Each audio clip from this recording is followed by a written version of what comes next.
Hello dear students and parents, स्वागत है हमारे यूट्यूब चैनल स्टूडेंट चौकी पर। आज हम इस वीडियो में जानेंगे कि हम नवोदय विद्यालय में नामांकन किस प्रकार से ले सकते हैं। तो आइए देखते हैं कि इसके परीक्षा पैटर्न्स क्या होते हैं, मतलब जो क्वेश्चंस आते हैं किस प्रकार के क्वेश्चंस आते हैं, इसके सिलेबस क्या है, सही स्ट्रेटेजी पढ़ाई करने का क्या हो सकता है और हम किस प्रकार से एक डेली रूटीन बना लें कि जिससे हम इस एग्जाम को क्रैक कर सकते हैं। और सबसे मोस्ट इम्पोर्टेंट चीज होता है मॉक टेस्ट और टाइम मैनेजमेंट। इसमें हम जितना अपने आप को बिल्ड करेंगे धीरे धीरे तो हम अपने एग्जाम को आसानी से क्रैक कर सकते हैं। तो चलिए आइए जानते हैं कि नवोदय विद्यालय है क्या। नवोदय विद्यालय भारत सरकार द्वारा चलाए जाने वाले एक रेसिडेंशियल स्कूल है।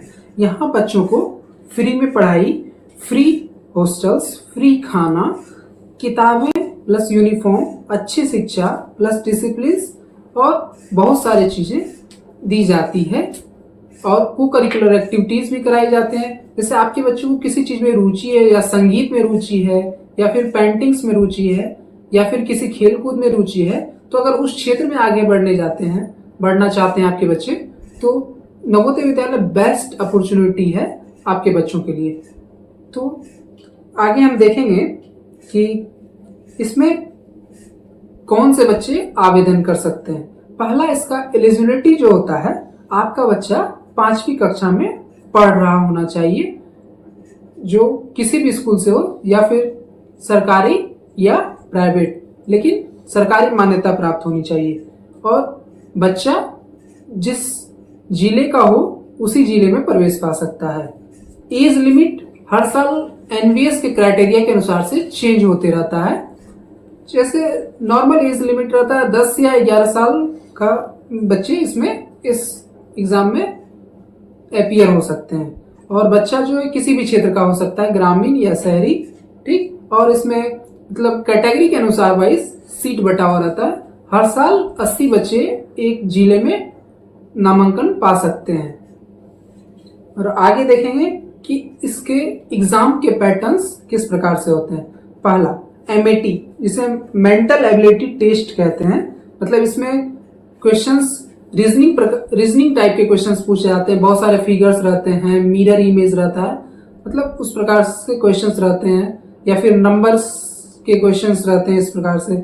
दूसरा इसमें होता है मैथ्स के क्वेश्चंस, अर्थमेटिक, जोड़ घटा गुना भाग, प्रतिशत, लाभ हानि, इस प्रकार के क्वेश्चंस रहते हैं। तीसरा आता है इसमें लैंग्वेज के क्वेश्चंस, जो हिंदी गद्यांश रहते हैं, मतलब एक आपको शॉर्ट टाइप का कहानी दिया जाएगा, उससे आपको 5 क्वेश्चंस दिए जाएंगे, जो आपको उससे पैराग्राफ से पढ़कर उसका आंसर ढूंढना है।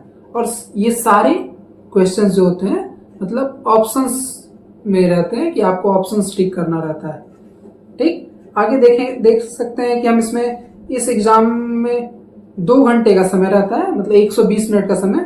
कुल प्रश्न 80 होते हैं, पहले 100 प्रश्न होते थे, अब 80 प्रश्न हो गए हैं। और कुल मार्क्स 100 रहते हैं, मतलब 100।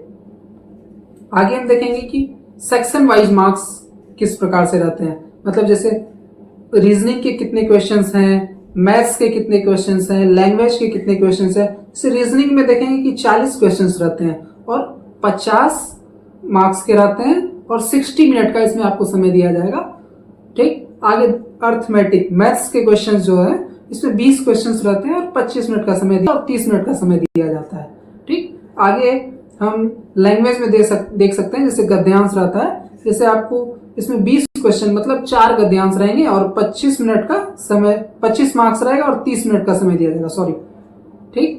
आगे इसमें देखेंगे कि मतलब रीजनिंग में किस प्रकार से क्वेश्चन आते हैं, जैसे संख्या श्रेणी, सीरीज के क्वेश्चंस आते हैं, ऑड वन आउट के, समानता के क्वेश्चन, मतलब एक समान फिगर दे दिया जाएगा, बोलेगा इससे डिफरेंट क्या फिगर बन सकते हैं, मतलब आपको दिमाग लगा के सोचना रहता है उसमें, ठीक। कोडिंग डिकोडिंग का क्वेश्चन रहता है। मिरर इमेज, जैसा हमने आपको बताया कि मतलब जैसे हम देखते हैं कि कोई भी इमेज हमारे आईने में, मतलब जो आईना रहता है जिसमें हम देखते हैं, उसमें वो मिरर उल्टा दिखता है, तो उसे मिरर इमेज बोलते हैं।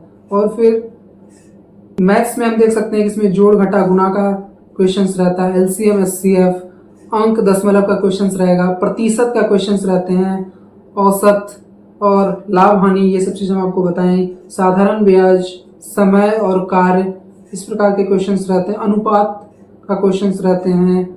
और फिर उसके बाद हिंदी में देख सकते हैं कि हम किस प्रकार से क्वेश्चन रहते हैं, मतलब साधारण व्याकरण रहते हैं, जैसे इसमें समानार्थी शब्द रहेंगे, अनुलोम विलोम ये सब रहेंगे, खाली जगह भरने का क्वेश्चंस रहेगा, मतलब एक सेंटेंस दे दिया जाएगा, उसमें बीच में कोई खाली जगह छोड़ दिया जाएगा, आपको बोलेगा इसमें खाली जगह में कौन सा शब्द होगा, वो आपको ऑप्शंस में दिया जाएगा, आपको उसे टिक करके भरना रहता है। उसके बाद आगे हम देखेंगे कि इसमें परीक्षा की तैयारी किस प्रकार से करें, ठीक, और शुरू कैसे करें। अगर परीक्षा 6 से 8 महीने दूर है, जो अभी आपके पास परफेक्ट टाइम है, तो आप आराम से 4-5 घंटे रेगुलर पढ़ के कर सकते हैं। अगर 2 महीना, अगर आपके पास समय थोड़ा कम है, मतलब लगभग 2 महीना 3 महीना समय, तो आपको थोड़ा फास्ट तैयारी करना पड़ेगा।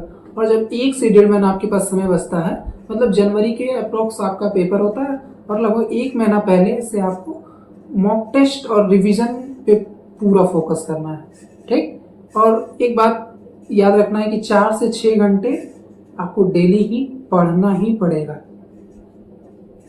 आगे हम देखेंगे तैयारी का सही स्ट्रेटेजी क्या होता है। मोस्ट इंपॉर्टेंट, नवोदय में सिलेक्शन का फॉर्मूला, ठीक। तो इसमें पहला हम आपको बताया कि रीजनिंग आपके सबसे ज्यादा मार्क्स गेन करेंगे आपको पास करने में। मैथ्स जो कि बिना प्रैक्टिस के हो नहीं सकता, मैथ्स का रोज प्रैक्टिस होगा। लैंग्वेज में पैसेज और ग्रामर्स रहते हैं, जो गद्यांश और आपको साधारण व्याकरण के क्वेश्चंस दिए जाएंगे, ठीक, इस प्रकार के क्वेश्चंस रहते हैं। तो और आपको वीकली मॉक टेस्ट देना है, जो बिल्कुल ईमानदारी से देना है, और जो भी आप उसमें गलती करेंगे आपको एक बार गो थ्रू करना है, मतलब एनालिसिस करना है कि हम कहाँ गलत कर रहे हैं, और उस चीज को फिर दोबारा से उस क्वेश्चंस को लगाना है, ठीक। उसके बाद फिर डेली स्टडी प्लान आप अपने अनुसार से ही बना सकते हैं। अगर आप 2 घंटा रीजनिंग को देते हैं और 2 घंटा मैथ्स को देते हैं, तो सफिशिएंट टाइम है आपके पास। और 30 मिनट आप गद्यांश को दे दीजिए, 30 मिनट रिविजन्स के रख लीजिए, 2 4 1 5 घंटा आप डेली अगर पढ़ रहे हैं, तो फिर आप आसानी से इस एग्जाम को क्रैक कर सकते हैं। आगे हम आते हैं कि वीकली स्टडी प्लान, मतलब डेली का एक अलग स्टडी प्लान बनाइए और वीकली का अलग स्टडी प्लान बनाइए कि वीक में हम क्या क्या किए, ठीक। तो मंडे टू फ्राइडे आप डेली आप चैप्टर्स के क्वेश्चंस लगा सकते हैं, कॉन्सेप्ट को पढ़ सकते हैं, और सैटरडे को पूरा मॉक टेस्ट ही देना है हमें, ठीक। इसमें मॉक टेस्ट जितना आप दे सकते हैं, और कोशिश करिए कि आप अपने पास घड़ी रखें और उसमें टाइमर लगा लें। और संडे थोड़ा सा रेस्ट कर लीजिए, और फिर जो आपने टेस्ट दिया है उसमें क्या गलतियां किए हैं उसके एनालिसिस कर सकते हैं आप, ठीक। आगे हम देखेंगे कि सबसे अहम रोल जो इस एग्जाम को क्रैक करने का होता है, वो प्रीवियस ईयर क्वेश्चंस पेपर आता है। तो हम कम से कम हमको 10 साल पुराने प्रीवियस ईयर क्वेश्चंस को सॉल्व कर लेना है एग्जाम से पहले, और जिससे कि आपका एग्जाम पैटर्न क्लियर हो सकता है, कि हो जाएगा कि इसमें किस प्रकार के क्वेश्चंस आते हैं, और इससे आपकी स्पीड इंप्रूव हो सकती है, और आपका रियल लेवल पता चलेगा कि हम कितना क्वेश्चंस को अटेम्प्ट कर पा रहे हैं, और जिससे कि हमारा कॉन्फिडेंस भी बढ़ते रहता है, ठीक। कम से कम 10 प्रीवियस ईयर क्वेश्चन जरूर सॉल्व करें, ये तो हमने आपको पहले ही बताया। आगे हम देखेंगे कि मॉक टेस्ट देने का सही तरीका क्या होता है, ठीक। मतलब एक घड़ी खरीदो आप, उसमें टाइमर सेट कर दो 2 घंटे का टाइम, जैसे एग्जाम में 2 घंटे का ही टाइम रहता है, तो इसमें घड़ी में भी 2 घंटे का आप टाइम सेट कर सकते हो, और बिल्कुल एग्जाम जैसा माहौल बनाओ, और प्रॉपर शांत जगह पे जाके बैठ जाओ, और बिल्कुल भी कोई फोन वोन नहीं, कुछ भी नहीं, आराम से एक पेपर प्रिंट आउट निकलवा लो प्रीवियस ईयर क्वेश्चंस का, और उसी पेपर को एग्जाम के माहौल में कोशिश करो कि अपने पेरेंट्स को साथ बैठाकर एग्जाम दो आप, और जो भी टेस्ट देने के बाद आप सवाल गलत कर रहे हो, उस गलत सवाल को कॉपी में जरूर लिखो, और फिर उस क्वेश्चंस को फिर से सॉल्व करो, ठीक। तो इससे क्या होगा कि आपका कॉन्फिडेंस बिल्ड होगा, और आपको क्वेश्चंस भी क्लियर हो जाएंगे कि आप दोबारा उस क्वेश्चंस को फिर गलत नहीं कर पाओ, ठीक। आगे हम देखेंगे कि बच्चों के लिए जरूरी टिप्स क्या हो सकते हैं, जो आपको बिल्कुल ध्यान रखना है। रोज पढ़ाई का टाइम फिक्स कर सकते हैं आप, मोबाइल से दूर रहें, मतलब मोबाइल में कुछ भी गेम वगैरह नहीं खेलें। जो भी आपको लेक्चर्स देखना है तो लेक्चर्स देखें और सेल्फ कॉन्फिडेंस जरूर रखें कि हम कर सकते हैं, ठीक। और हार्ड क्वेश्चन से डरे नहीं, क्योंकि हार्ड क्वेश्चंस क्या होता है, कभी कभी बहुत लंबे क्वेश्चंस आ जाते हैं और फिर हम उसमें उलझ जाते हैं। तो लंबे क्वेश्चंस को 2-3 बार पढ़ना है और स्टेप वाइज क्वेश्चंस को सॉल्व करना है, तो आसानी से सॉल्व हो जाता है। वैसे जो अगर क्वेश्चंस लंबा दिखता है वो उसका आंसर उतना ही शॉर्ट होता है, ये बात को आप ध्यान में रखें। और कोशिश करें कि रिवीजन पे बहुत ज्यादा ध्यान दें। मॉक टेस्ट को बिल्कुल भी स्किप नहीं करें, मतलब टेस्ट देना आप नहीं छोड़ें। टेस्ट देने से क्या होगा, क्या आपका कॉन्फिडेंस बिल्ड होगा और आपका प्रैक्टिस भी अच्छे बढ़ेंगे और टाइमिंग आपका सही हो जाएगा कि मतलब हम 2 घंटे में आप मतलब 80 क्वेश्चंस को प्रॉपर अच्छे तरीके से अटेम्प्ट कर पाएंगे, ठीक। और सबसे मोस्ट इम्पोर्टेंट जो हम आप बच्चों के लिए नहीं है, पेरेंट्स के लिए बताना चाहेंगे। अगर आप बच्चे देख रहे हैं तो आप अपने पेरेंट्स को दिखा सकते हैं वीडियो। बच्चों पर बिल्कुल भी दबाव न डालें और डेली रूटीन बनवाएं, और जो रूटीन है उसके अनुसार बच्चों को आप ध्यान भी दे सकते हैं कि बच्चे वो रूटीन फॉलो कर रहे हैं कि नहीं कर रहे हैं। और उससे कोशिश करें कि घर में एक पढ़ाई का माहौल दें जिससे बच्चे डिस्ट्रैक्ट ना हो, आसानी से पढ़ाएं। और बच्चे जब भी मॉक टेस्ट दें तो कोशिश करें कि जरूर 2 घंटे उसके पास बैठ के मॉक टेस्ट उसे दिलवाएं, जिससे कि बच्चे कोई भी इधर उधर से मतलब जैसे देखकर या फिर क्वेश्चंस को अटेम्प्ट नहीं करें। एक बिल्कुल ईमानदारी तरीके से क्वेश्चंस अटेम्प्ट करें और कभी भी बच्चों को डीमोटिवेट ना करें। ऑलवेज हमेशा मोटिवेट ही रखने का कोशिश करें, जिससे बच्चों को एक कॉन्फिडेंस बिल्ड होगा। और आगे आपको कोई भी किसी भी प्रकार की हेल्प चाहिए होगा तो आप कमेंट में हमें बता सकते हैं कि आपको और इस रिलेटेड क्या जानकारी चाहिए, या फिर हमारे वीडियो में कुछ छूट रहा है तो आप वो भी कमेंट्स में बता सकते हैं।